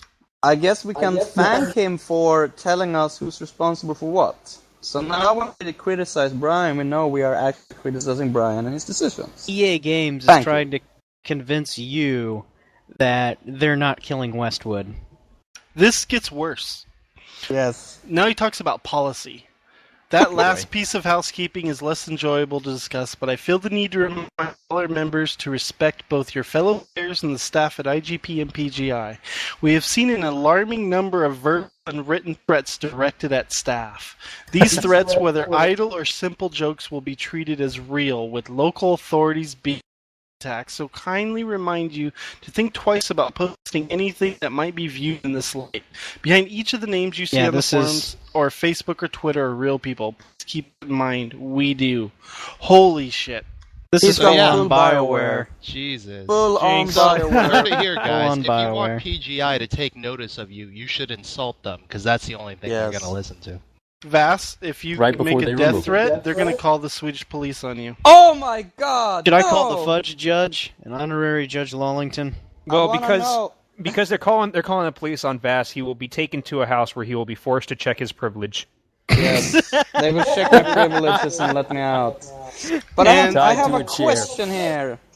While we're on the subject, since they're doing all this policy shit, is this does it extend into the past? Like that one time I told Paul to go commit seppuku. Am I gonna get charged for that? Is that what you're saying? I'm scared. Tip, he knew the internet. He's such a troll. No, Hugh. no. Remember, kids, internet hate is real hate. Oh, God. Except when it's not real. Well, And it the is real hate, because I legitimately hate some of the people that I've had the displeasure of talking Oh, to the about Yes, words, Jack, they really hurt. My Well, feelings. The My last feelings. part is about the launch event. And it's basically where you two can go see the NG guys in person and punch them in the face. Or, you know. Did we not just talk about this? Oh god, they're gonna get us all. We're gonna get the van. We're gonna get the van. They're gonna arrest every Kong at the launch event. All of one? Maybe. Yeah, one. Yeah. Well, Most remember, the cops already tried to arrest her after she stabbed that hobo, and they let her go. So I think she'll be fine. Yes, And that's send in the it girl. for that particular bit of nonsense. Yeah, I'm actually, my first comment was right at the beginning, but we skipped right by it.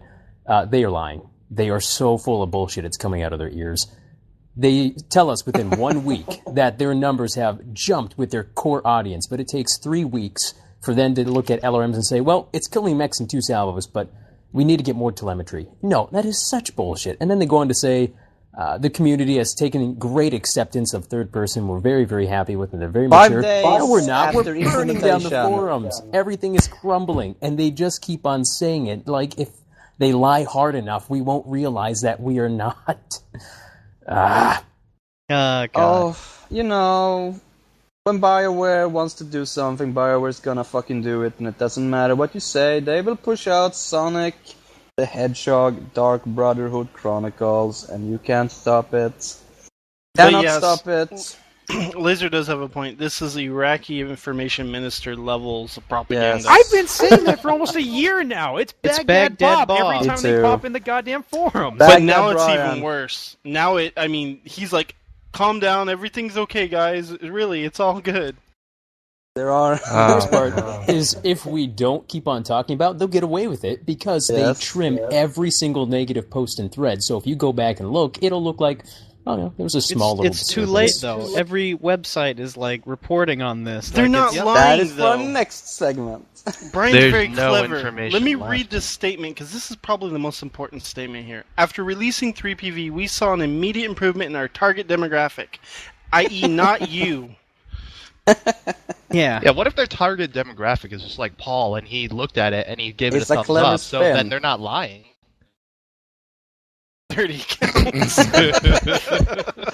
Yeah, I mean, you boot in with third person. Fuck on this, I'm Connor, not you buying are. premium. Fuck this, I'm not buying another mech bay.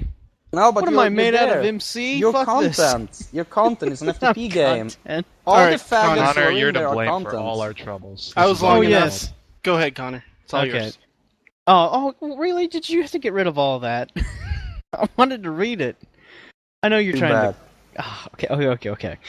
So, what we're actually going to talk about now is the Saber reinforcement package. Oh. My belief is Bengals actually... fans, where we at? My belief is actually that they're panicking now, and that they've released those 2 mechs.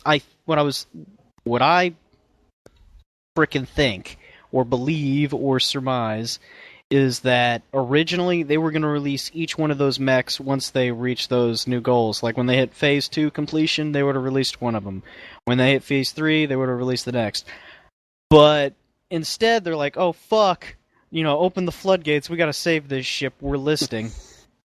Huge. They are going full tilt. At this point, I think they have just said, we can't fix it, it's fucked, but we're going to go ahead anyway. We're going to do whatever we want, and we are just going to give it all we have. And this is also another thing. Like, you have to grab Deal Phoenix just to have the privilege to grab Deal Saber. And they're doing it because they think, or they just hope that there's enough people willing to do it, that they'll survive long enough to keep on doing the next thing and maybe survive. I mean, they're just shamelessly doing this. At this point, it's almost kind of sad. They don't even have any doubt that what they're doing is wrong, but they have no choice. So they're just going to go 100% into it. So that's why we're seeing stuff like this. Show your Locust card at the door to enter. Bass? I'm kind of concerned now because they still don't have a source of income. They just have these grab deals. So if they make 5 million from this, isn't a large sum of money for a company, but say they make 5 million of this, what are they gonna use to feed themselves for next quarter? Where does the money come from? Are they just gonna keep releasing these make or break piece of shit grab deals? February will be Clan Founders Pack. Yeah, I'm thinking that too, but that's not how you keep a company growing. So what the fuck? They should be pushing for better prem time, more premium content in general. But they don't.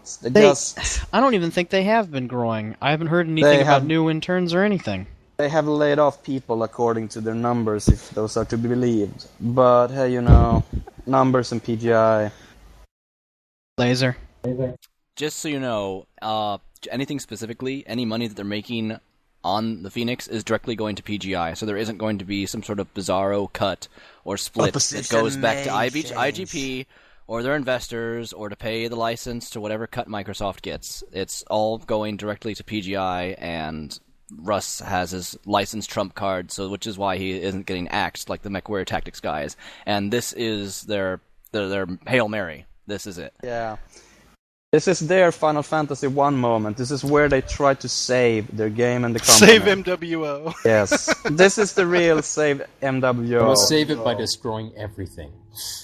I think they can. If they can make, say, 9 million, then they can last until December, and after that, I don't know. If they only make as much as they made out of Founders, then they're in fucking trouble. Founders wasn't that big of a deal for a fucking company still producing a game, but we'll see. They're never gonna release numbers. Well, we'll pretend. Okay, so they've unloaded all these frickin' mediums. And we've gone over them, and we're like, it's shit. It's absolute shit. Like, which one is the one we call the medium awesome? Is it the Wolverine? It's the Wolverine. It has the head laser. The Mattress Junior. Mattress Junior. Yeah. It's baby awesome. It is the Wolverine. And then the Griffin is like, Connor, it has 7 jump jets. Yes. Okay. That's not doing anything for me. Hit and fade, alright? Hit and fade. And by fade, I mean explode. Tell us. Basically, the thing you're not realizing is these are medium mechs. You are already top tier. You don't need these. No, you don't help you so out. Why buy exactly. These? So the only useful mech from the whole Phoenix project is the Battlemaster. And like nothing else matters. The Battlemaster is going to be incredibly fucking pain in the ass to deal with, because when they release it, they'll do some sort of fix, like they did with the Victor, where like movement's nerfed or something. It'll be bigger than an Atlas. Okay, who do we got next? Is it Kalis or is it Vass who's got Word now? Apparently me. Yeah, remember what I said about the 55 tons being the minimum?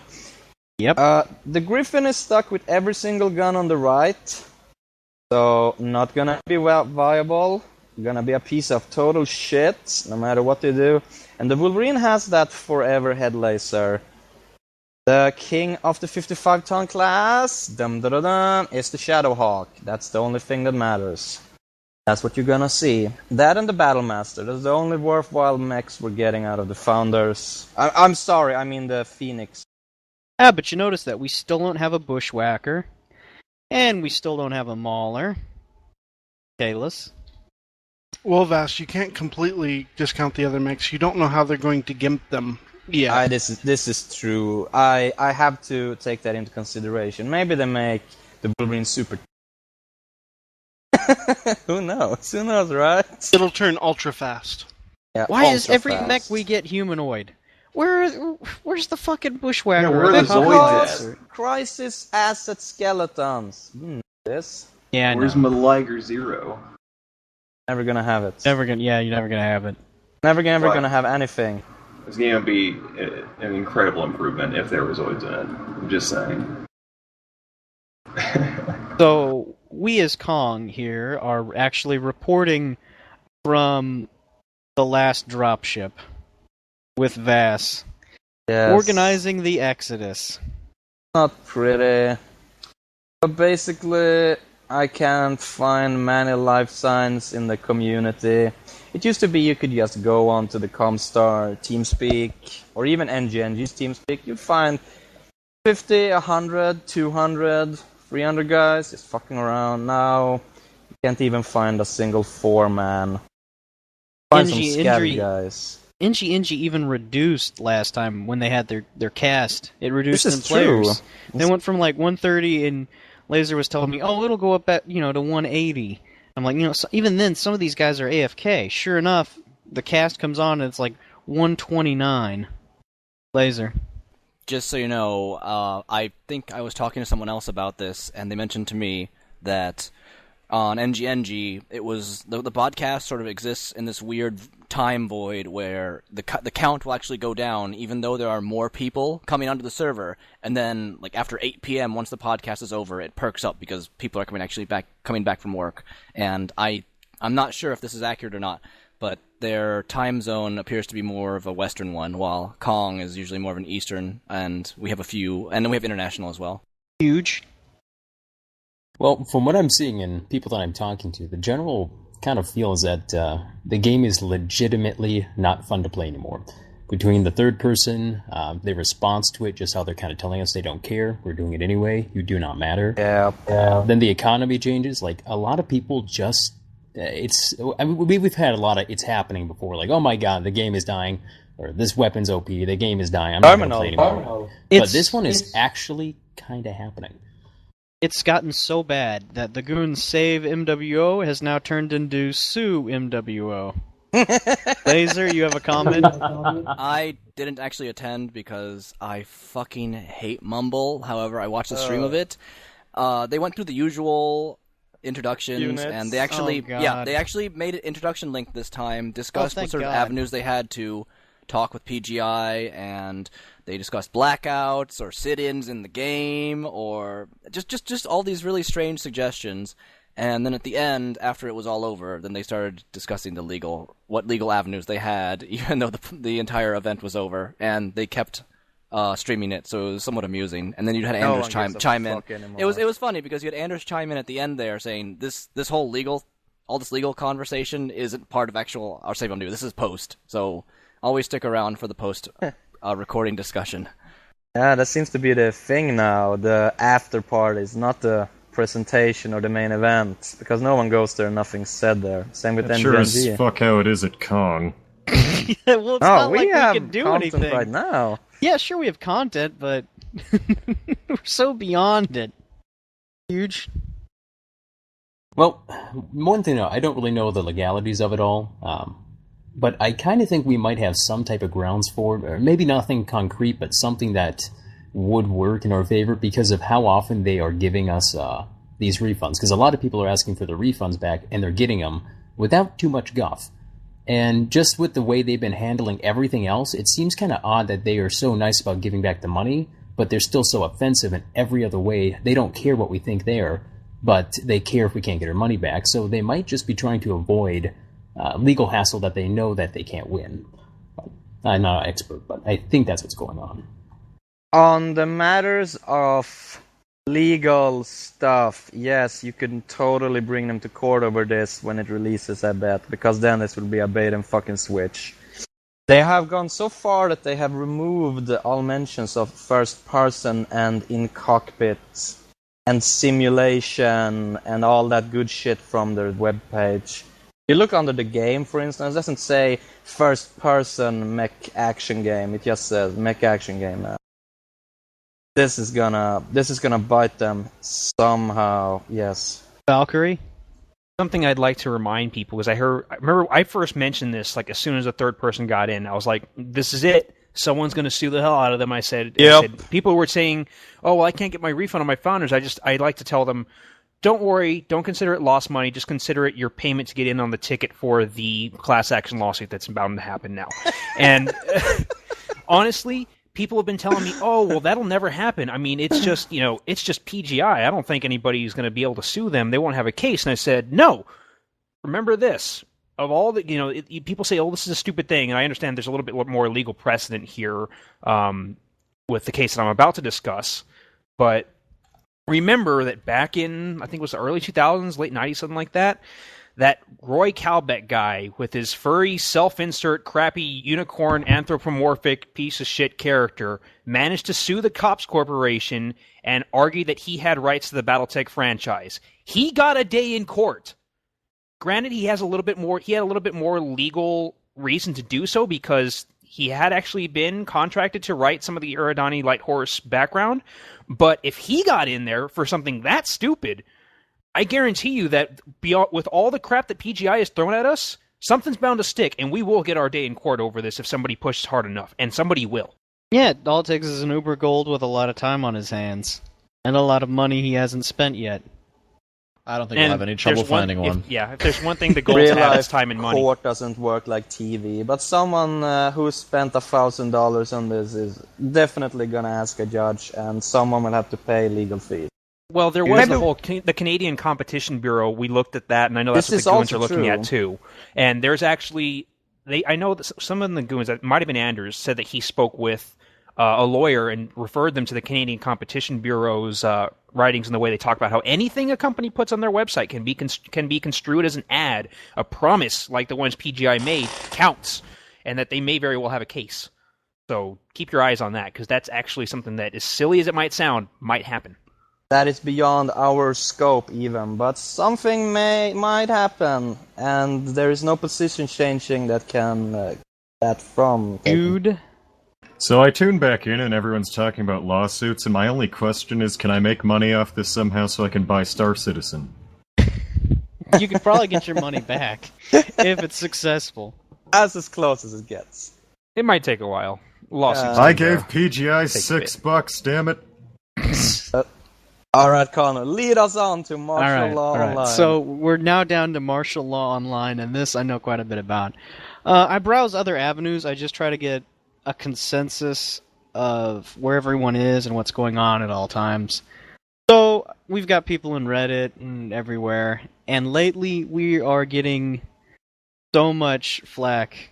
There was a thread on Reddit about how one guy had made a post, and then he had made a poll about 3PV. They banned him or something, or they put him under moderation, and then they deleted the post. He then put it back up, and then got the attention of the Ubermod Miss. And then something about he was banned right then and there as he's talking to Miss. And it's all on Reddit, and you could see it. And it's just ridiculous. And there are other people going on and on talking about how they've been banned about different things. Huge. And this guy, I think his name's Tenex. I can't quite remember. It's a mass banning. It's martial law. They're knocking down your door. If they don't like what you post, they'll take you, and they'll ban you. But there is one funny thing. They've done the complete opposite with Vass. Like, they've always had Vass under moderation. But now he's no longer. Like, they're like, we're done. We're done. But it's because Vass has so much star power that they couldn't just ban him. So they had to silence him. But yeah, they have been going full damage control, deleting stuff left and right. I've had countless of my posts deleted, threads absolutely gone. And I mean, most of them were not even offensive or rule-breaking. They just were not something they wanted said. And the worst part is, there's no history of it. They don't send you an email. They don't send you a confirmation. There's nothing. It's just fucking gone. So there's no way to track how much of this stuff has been taken off. It's terrifying because they can basically control every single thing that's said on the forum, with enough time, and they do it. Not outside. They're getting much and much more flack. PA Arcade had a comment about them, and then there was what was the other one? Gamefront also had one. There was also one at Slashdot. It's starting to spread, and it's going to go farther and farther. They're going to blame it on us for spreading this stuff. They're going to say it's the player base's fault. It's all going to be the player base's fault in the end. Like BioWare. We've all seen this before. PGI is just channeling BioWare's power here. Soon they'll get tattoos. They'll get tattoos on launch date. Then a month later they'll all be fired. Yeah, but unlike a BioWare game, we can't have sex with the robots. Oh, that's coming later. That's the deal. Oh, God. That was a low blow. Laser? I think what my concern is that given the state of the game and the community backlash that even over at MechWarrior Online, the developers themselves can't seem to acknowledge that it's their work that has led to us having this backlash, and it's not just us whining or it's a beta. It's we're about launch, and you're trying to push this out in the state that it's in, and we want to have a good game, and they don't seem to want to admit that it's their fault, that somehow I can't put it into words what we feel because I'm just apathetic. I haven't played in a week. I don't read the Twitters anymore. I don't go to NG's recordings. I've just stopped. I've just given up. I've gone to acceptance, and it's over. RIP MWO. RIP MWO. You were not the greatest MechWarrior ever. So, beyond that, we're moving to Star Citizen and other slowly games. But surely. And enjoying ourselves. And we're going to have to say goodbye to Laser Angel here soon. He'll be gone. We are sending him first into the periphery because he's worked so hard. He'll be the first one to relax. It's a vacation. We call it vacation. I'll be out of the country for 3 weeks. So if I can get a connection down there and I feel comfortable enough recording, no way in hell I'm going to actually record from my mic. But I mean, no way in hell I'm going to actually say anything. But I can probably record and edit down there and have it uploaded within a day or two if we can have if PGI actually pushes something out in the 3 weeks where launch will happen. I'll make some notes. I'll make some notes while I'm on vacation and some of my free time, but don't expect anything real for 3 weeks at a minimum. Sorry. You'll be back in time for launch, and it'll be amazing. And rest assured, we will check the podcast to make sure that it didn't smuggle any drugs up from Mexico. Yes. We also need to have a podcast about Star Citizen at some point in the near future. It will happen. Yes, we do. There's a lot of happenings going on. We get more features. Definitely than need MWO. to be discussed. Yes, Star Citizen. The Not game is the funnest Not game ever, and it has more features than MWO. I can climb into my cockpit. I can climb into my spaceship bed. The game runs smoother and has more features in it. I'm running on DirectX 11. It's solid. The textures are better. It's like a next generational video game. And it's not even optimized. I'm running on medium with no optimization, and it's not even tanking me. Meanwhile, on MWO, it's like running on light, and it's taking the hell out of you for no reason. Connor, why are you so entitled? They're doing their best. It's a beta. They still have it's a days beta. left. Come on. It's just I'm eat. playing a pre-alpha, and I'm enjoying it. So amazing. And they have music. Yes, they have pretty exciting music. And actual lighting. It's gonna be alone. wonderful. Okay, Darjeeling. No, he's gone. All I can say is PGI mintió, MWO murió. That's Spanish.